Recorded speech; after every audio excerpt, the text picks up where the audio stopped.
You've got some very good people working on it. Denzel Washington, Antoine Fuqua, Mauro Fiore, who have, you know, that triangle that did very well with Training Day. As an actor, to work with Denzel is a great privilege and was a great pleasure. And as I discovered, working with Antoine was a very enjoyable trip. And Mauro as well. I mean, it was all very friendly, you know? It was friendly, it was easy, and it's not always easy, and it's not always enjoyable, but I ended up having a really good time, so I'm very happy to be a part of it. You know, I was lucky as far as I'm concerned.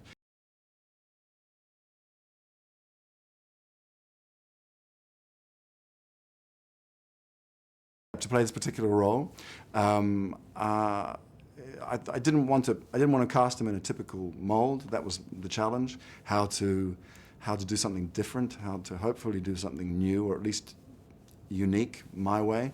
And that was the pleasure of this, to go and do the research on psychopaths, sociopaths.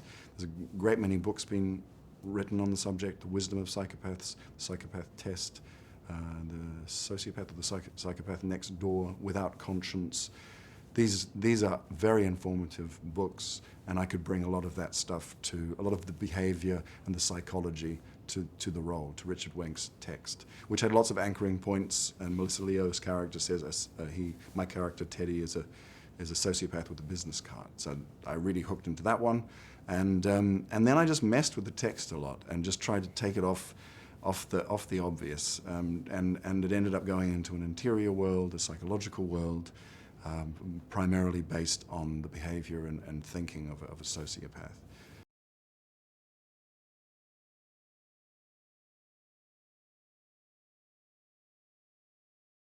That stillness seemed to me to work best to make the dialogue work,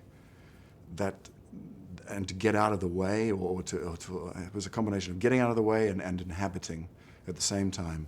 That was what was required. And as it happens, it is a sociopath's tendency to speak actually quite boringly. Anthony Hopkins, in the research that I did, Anthony Hopkins does it the best. He's textbook sociopath.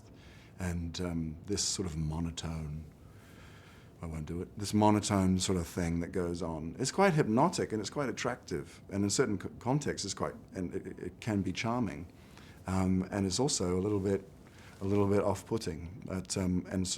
So yeah, I mean, sociopaths by definition will mimic whatever it is that the person or the people or circumstance is best needing from them as they see it, and the whole world revolves around them. And I'm sure we can all relate to that. There's a little bit of sociopath in everybody.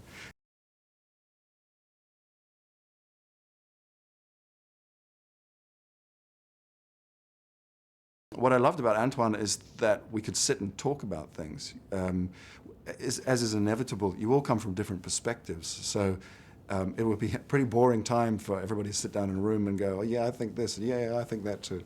Oh, where do we go from here? So Antoine facilitates his very strong opinions on things. I mean, sometimes he would come in and just go, this is what I want him to wear. No, I definitely don't want that. I want this. And but that comes sort of at the end of a process whereby you sit and you talk and you offer up ideas. And what I loved about him was that he was not totalitarian, which is an easy habit to fall into, and just a damning approach for the creative process. He was honest. He wasn't manipulative. We sat and we talked. And sometimes, and I empathized. He said, we'd be talking, and I don't say this to undermine him at all, because I hope it doesn't sound that way. He said, I don't know what the hell I'm talking about. And you go, now there's a friend, because I do the same. It's like, you're seeking, you're trying to find it, you want to find the best. You don't, if we knew what the answer was, well, why bother to make the film? And he understands that, and he understands that every actor is different. And I saw him working with different people while I was on the set, and I complimented him on it, because it's rare. He treated different people differently.